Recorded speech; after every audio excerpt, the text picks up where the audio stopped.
Hello. Are you tired? You will be. This is Ron Reads. Today we're reading The Open Window by H. Munro. Saki. My aunt will be down presently, Mr. Nuttall, said a very self-possessed young lady of 15. In the meantime, you must try and put up with me.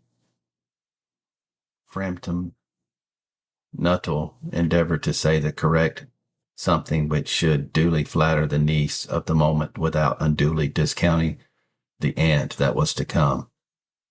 Privately, he doubted more than ever whether these formal visits on a succession of total strangers would do much toward helping the nerve cure which he was supposed to be undergoing. I know how it will be, his sister had said when he was preparing to migrate to this rural retreat.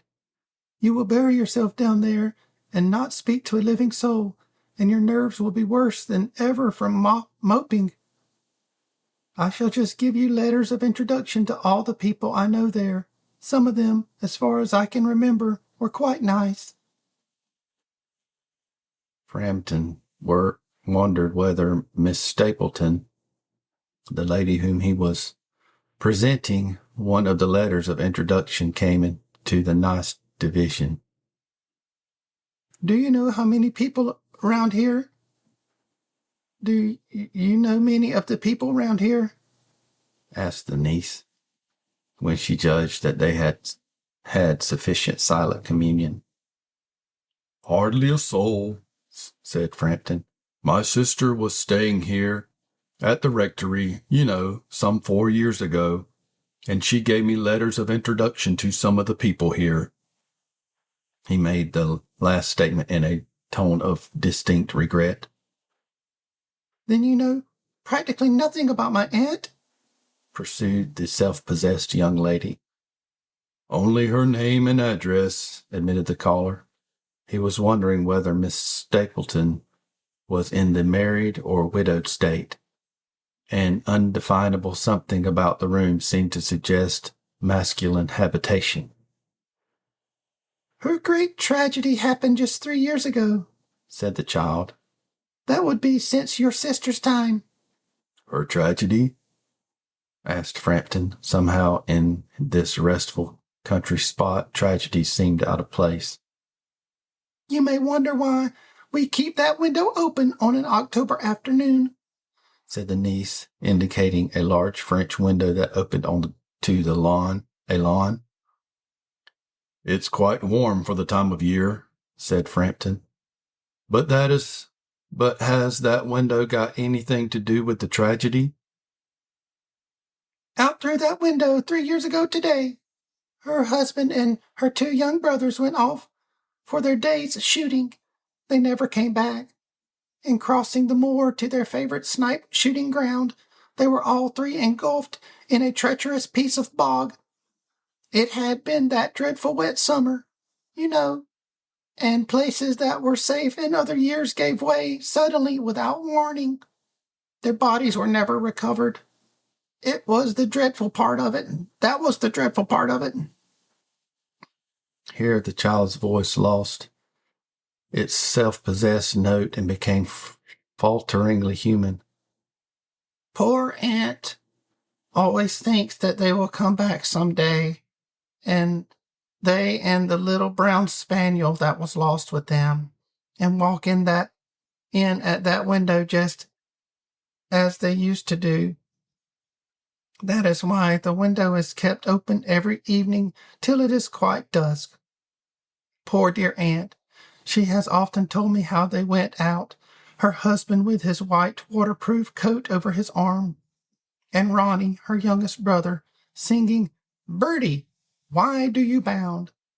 as he always did to tease her, because she said it got on her nerves. Do you know, sometimes on still quiet evenings like this, I almost get a creepy feeling that they will all walk in through that window. She broke off with a little shudder.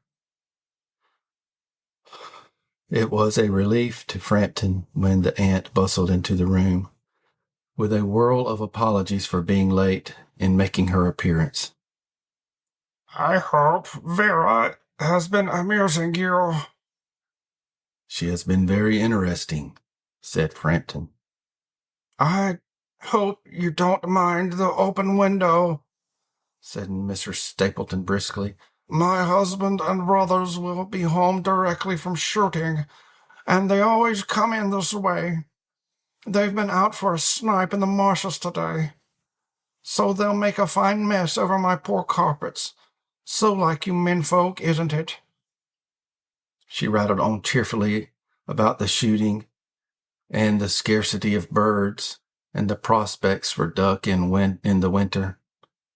To Frampton, it was all purely horrible. He made a desperate but partially successful effort to turn on to a less ghastly topic. He was conscious that his hostess was giving him only a fragment of her attention, and her eyes were constantly straying past him to the open window and the lawn beyond. It was certainly an unfortunate coincidence that he should have paid his visit on this tragic anniversary. The doctors agree that in ordering me complete rest and absence of mental excitement and avoidance of anything in the nature of violent physical exercise, announced Frampton, who labored under the tolerably widespread delusion that total strangers and chance acquaintances are hungry for the least detail of one's ailments and infirmities, their cause and cure. On the matter of diet, they are not so much in agreement, he continued. No? Said Miss Stapleton in a voice which only replaced a yawn at the last moment. Then she suddenly brightened into alert attention, but not into what Frampton was saying. Here they are at last, she cried. Just in time for tea, and don't they look as if they were muddy up to the eyes? Frampton shivered slightly and turned towards the niece with a look intended to convey sympathetic comprehension. The child was staring out through the open window with a dazed horror in her eyes.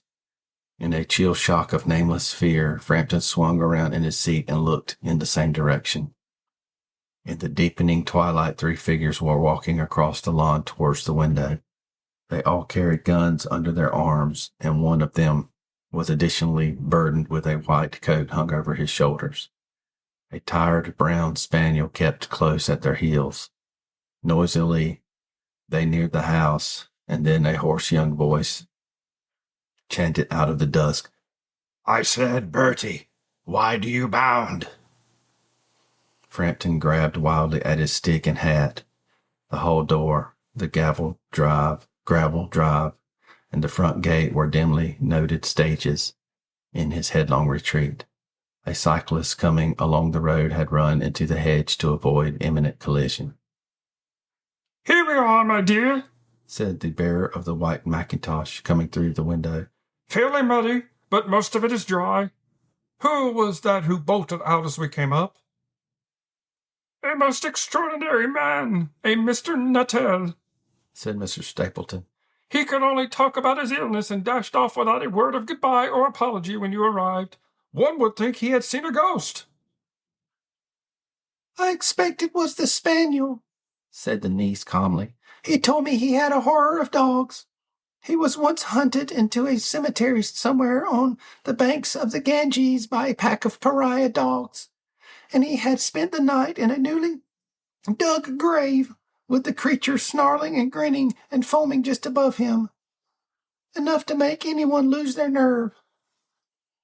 Romance at short was her specialty. You've been listening to Ron Reed's The Open Window by H. Munro, Saki. If you have enjoyed this episode, please give me a 5-star rating. I don't think anyone has done that yet.